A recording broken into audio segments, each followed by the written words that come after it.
لله رب العالمين والصلاة والسلام على رسوله الكريم أما بعد فقد قال الله تعالى في القرآن المجيد والفرقان الحميد أعوذ بالله من الشيطان الرجيم بسم الله الرحمن الرحيم میرے محترم دینی بھائیوں اور بہنوں، السلام علیکم ورحمۃ اللہ وبرکاتہ۔ آپ سب پر اللہ کی رحمت و سلامتی ہو۔ بیان شروع کرنے سے پہلے میرے محترم دینی بھائیوں اور بہنوں، آپ سے گزارش ہے کہ یہ جو ہمارا قرآن کی نشر و اشاعت کا کام ہے،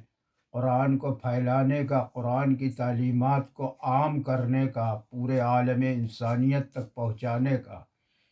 اس میں ہمارے ساتھ تعاون کریے، یعنی ہمارے اس ویڈیو کو سبسکرائب زیادہ سے زیادہ لوگوں سے کرائیے اور لائک کریے۔ طریقہ بتا ہی چکے ہیں، اپنا وہ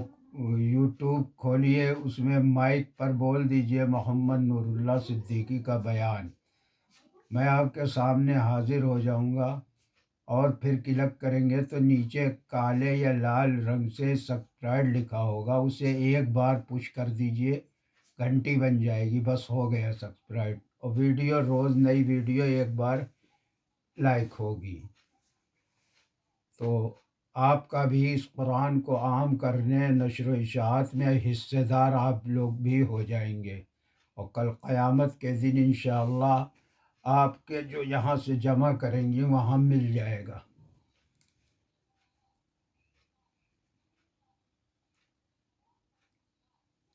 امیر یا بادشاہ،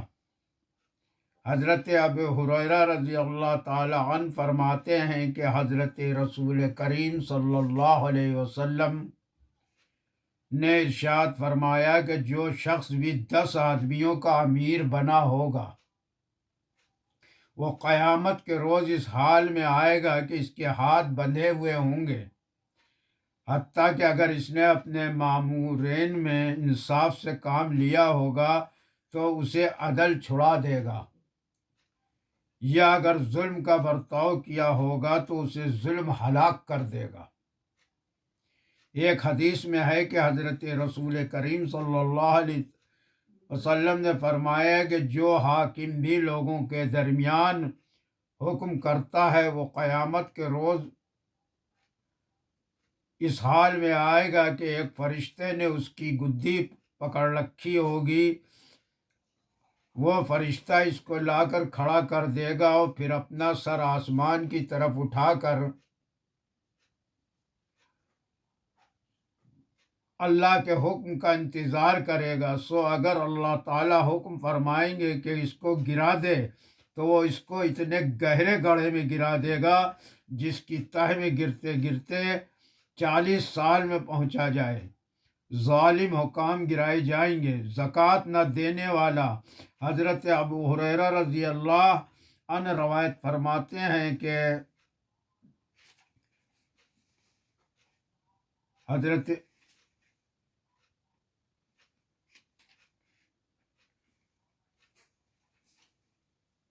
رسول کریم صلی اللہ تعالی وسلم نے ارشاد فرمایا ہے کہ جسے اللہ نے مال دیا اور اس نے اس کی زکوٰۃ ادا نہ کی تو قیامت کے روز اس کا مال گنجا سانپ بنا دیا جائے گا، جس کی آنکھوں میں ابھرے ہوئے 2 نقطے ہوں گے۔ وہ سانپ توق بنا کر اس کے گلے میں ڈال دیا جائے گا، اور پھر سانپ اس کی دونوں باچھوں کو پکڑ کر کہے گا میں تیرا مال ہوں، میں تیرا خزانہ ہوں۔ پھر آپ نے یہ آیت تلاوت فرمائی جس میں یہی مضمون آیا ہے۔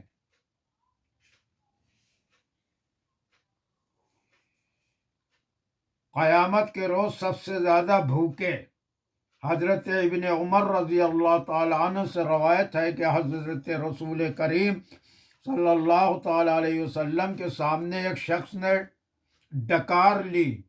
آپ نے فرمایا کہ اپنی ڈکار کم کرو، کیونکہ قیامت کے روز سب سے زیادہ دیر تک وہی بھوکے رہیں گے جو دنیا میں سب سے زیادہ دیر تک پیٹ بھرتے رہتے ہیں۔ دوغلے کا حشر۔ حضرت عمار رضی اللہ تعالی عنہ سے روایت ہے کہ حضرت رسول کریم صلی اللہ تعالی علیہ وسلم نے ارشاد فرمایا کہ جو دنیا میں دو چہروں والا تھا،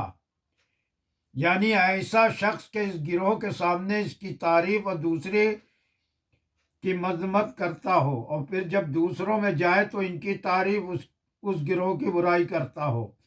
تو قیامت کے روز اس کی زبان آگ کی ہوگی۔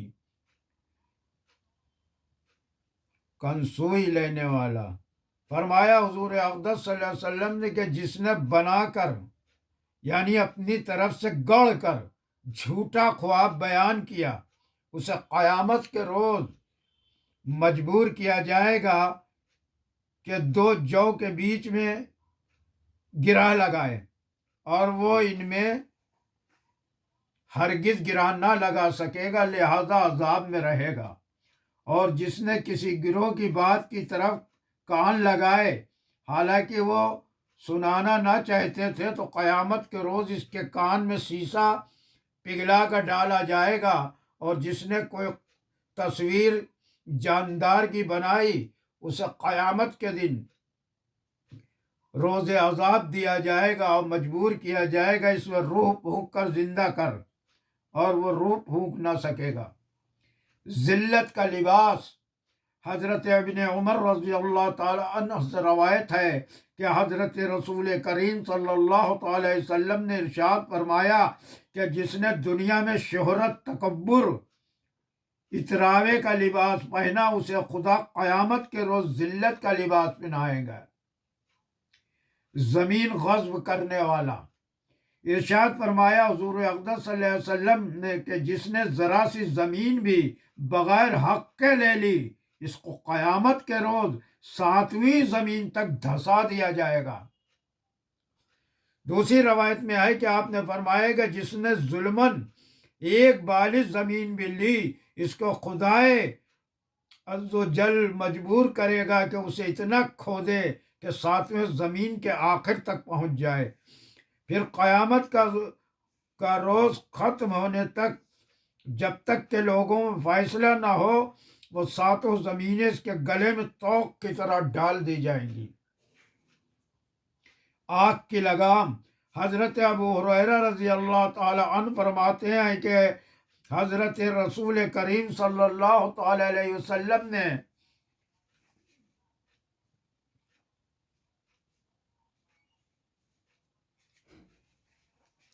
ارشاد فرمایا کہ جس سے کوئی علم کی بات پوچھی گئی جسے وہ جانتا تھا اور اس نے وہ چھپا لی، تو قیامت کے دن اس کے منہ میں آگ کی لگام دی جائے گی، چونکہ اس نے بولنے کے وقت زبان باندھ رکھی، اس لیے جرم کے مطابق سزا تجویز ہوگی کہ آگ کی لگام لگائی گئی۔ غصہ پینے والا۔ حضرت سہیل رضی اللہ عنہ اپنے باپ حضرت معاذ رضی اللہ تعالی عنہ سے روایت فرماتے ہیں کہ نبی کریم صلی اللہ تعالی علیہ وسلم نے فرمایا کہ جس نے غصہ پی لیا حالانکہ وہ غصہ کے تقاضے پر عمل کرنے پر قدرت رکھتا تھا، قیامت کے روز اللہ تعالیٰ اس کو ساری مخلوق کے سامنے بلا کر اختیار دیں گے کہ جس حور کو چاہے اپنے لیے اختیار کر لے۔ حرمین میں وفات پانے والا۔ حضور اقدس صلی اللہ علیہ وسلم نے ارشاد فرمایا کہ جو مدینے میں ٹھہرا اور اس نے مدینے کی تکلیف پر صبر کیا، میں قیامت کے روز اس کے لیے گواہ اور سفارشی ہوں گا، اور جو شخص حرم مکہ یا حرم مدینہ میں مر گیا اسے اللہ قیامت کے روز امن والوں میں اٹھائے گا۔ جو حج کرتے ہوئے مر جائے۔ حضرت عبداللہ بن عباس رضی اللہ تعالیٰ عنہما سے روایت ہے کہ ایک صاحب حضرت رسول کریم صلی اللہ تعالیٰ علیہ وسلم کے ساتھ عرفات میں ٹھہرے ہوئے تھے، اچانک سواری سے گر پڑے جس سے ان کی گردن ٹوٹ گئی۔ حضور اقدس صلی اللہ تعالی علیہ وسلم نے ارشاد فرمایا کہ اس کو بیری کے پتوں میں پکے ہوئے پانی سے غسل دو اور اس کو ان احرام کے ہی کپڑوں میں کفن دو اور اس کا سر نہ ڈھانکو، کیونکہ یہ قیامت کے روز تلبیہ پڑھتا ہوا اٹھے گا۔ شہداء حضرت ابو ہریرہ رضی اللہ تعالی عنہ فرماتے ہیں کہ رسول اللہ صلی اللہ تعالی علیہ وسلم نے ارشاد فرمایا کہ اللہ کی راہ میں جس کسی کے زخم لگ گیا، اور اللہ ہی خوب جانتا ہے کہ اس کی راہ میں کس کس کے زخم آیا ہے، یعنی نیت کا حال اللہ ہی خوب جانتا ہے، تو قیامت کے روز اس زخم کو لے کر اس حال میں آئے گا کہ اس کا خون بہہ رہا ہوگا، جس کا رنگ خون کی طرح ہوگا اور خوشبو مشک کی طرح ہوگی۔ نور کامل والے حضرت بریدہ رضی اللہ تعالی عنہ روایت فرماتے ہیں کہ حضرت رسول کریم صلی اللہ تعالی علیہ وسلم نے ارشاد فرمایا کہ مسجدوں کو اندھیرے میں جانے والوں کو خوشخبری سنا دو کہ ان کو قیامت کے دن پورا نور عنایت کیا جائے گا۔ اذان دینے والے حضرت معاویہ رضی اللہ تعالی عنہ سے روایت ہے کہ حضرت رسول کریم صلی اللہ تعالی علیہ وسلم نے ارشاد فرمایا کہ اذان دینے والے قیامت کے روز سب لوگوں سے زیادہ لمبی گردنوں والے ہوں گے۔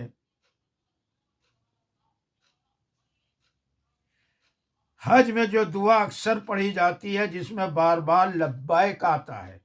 اسے تلبیہ کہتے ہیں، کہ وہ پڑھتا وہ اٹھے گا شہدا۔ خدا کے لیے محبت کرنے والے حضور اقدس صلی اللہ تعالی وسلم نے ارشاد فرمایا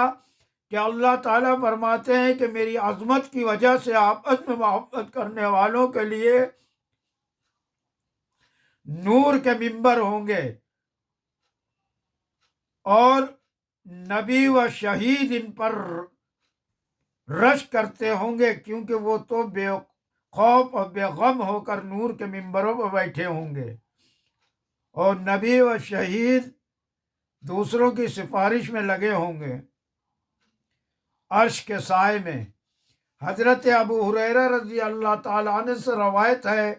کہ حضرت رسول کریم صلی اللہ تعالی علیہ وسلم نے ارشاد فرمایا کہ 7 شخصوں کو اس دن اللہ اپنے سائے میں رکھے گا جبکہ اس کے سائے کے علاوہ اور کسی کا سایہ نہ ہوگا۔ نمبر 1 مسلمانوں کا منصف بادشاہ، نمبر 2 وہ جوان جس نے اللہ کی عبادت میں جوانی گزاری، نمبر 3 وہ مرد جس کا دل مسجد میں لگا رہتا ہے، جب وہ مسجد سے نکلتا ہے جب تک وہ واپس نہ آ جائے اس کا جسم باہر اور دل مسجد کے اندر رہتا ہے۔ نمبر 4 وہ 2 شخص جنہوں نے آپس میں اللہ کے لیے محبت کی، اسی محبت کی وجہ سے جمع ہوئے ہوتے ہیں اور اسی کو دل میں رکھتے ہوئے جدا ہوتے آتے ہیں۔ نمبر 5 وہ شخص جس نے تنہائی میں اللہ کو یاد کیا اور اس کے آنسو بہہ نکلے۔ نمبر 6 وہ مرد جس کو صاحب حسن اور ذی جاہ عورت نے برے کام کے لیے بلایا اور اس نے ٹکا سا جواب دے دیا کہ میں تو اللہ سے ڈرتا ہوں۔ نمبر 7 وہ شخص جس نے ایسے چھپا کر صدقہ دیا کہ اس کے بائیں ہاتھ کو خبر نہ ہوئی کہ داہنے ہاتھ نے کیا خرچ کیا۔ حضرت معاذ نور کے تاج والے حضرت معاذ مستجنی رضی اللہ تعالیٰ عنہ روایت فرماتے ہیں کہ حضرت رسول کریم صلی اللہ تعالیٰ علیہ وسلم نے ارشاد فرمایا کہ جس نے قرآن پڑھا اور اس پر عمل کیا، قیامت کے روز اس کے والدین کو ایک تاج پہنایا جائے گا جس کی روشنی آفتاب کی اس روشنی سے بھی اچھی ہوگی، جبکہ دنیا کے گھروں میں اس صورت میں ہوتی جس وقت کے آفتاب تمہارے گھروں میں موجود ہوتا۔ اب تم ہی بتاؤ کہ جب اس کے والدین کا یہ حال ہے تو خود جس نے اس پر عمل کیا ہوگا اس کا کیسا اعجاز ہوگا۔ اب اس کے آگے انشاءاللہ کل بیان ہوگا۔ میرے محترم دینی بھائیوں و بہنوں، آپ نے سنا ایک ایک الگ الگ چیز کی کیا کیا سزا ہے، کیسی سزا ہے۔ ہم کو کسی کو سزا نہ ہونے پائے اس سزا سے بچنے کے لیے اللہ کے احکامات پر عمل کیجیے، قرآن کے احکامات پر عمل کیے، حضور صلی اللہ علیہ وسلم کی سنتوں پر چلیے تو انشاءاللہ کوئی سزا نہیں ہوگی۔ وہاں آدمی تڑپے گا تو کہ موقع اللہ ایک بار اور دنیا میں بھیج دو، لیکن اللہ کے فیصلے اٹل ہیں، دنیا میں پھر نہیں بھیجا جائے گا۔ ابھی ہم اور آپ دنیا میں ہیں، موقع کو غنیمت جانیں۔ زندگی کا کوئی پتہ نہیں ہے کہ کب موت آ جائے۔ ابھی بول رہے ہیں پھر بولے نہ بولیں، کسی نے اپنی موت کو دیکھا نہیں ہے۔ مرنے کے لیے نہ عمر کی بڑھاپا چاہیے، نہ کوئی وجہ چاہیے، نہ بیماری چاہیے، نہ حواسات چاہیے۔ جب موت کا وقت آ جائے گا تو بے عذر موت آ جائے گی۔ اس لیے یہ مت اندازے لگائیے کہ ابھی تو بہت وقت ہے، کیا معلوم ہے کہ نہیں ہے۔ وآخر دعوانا الحمد للہ رب العالمین۔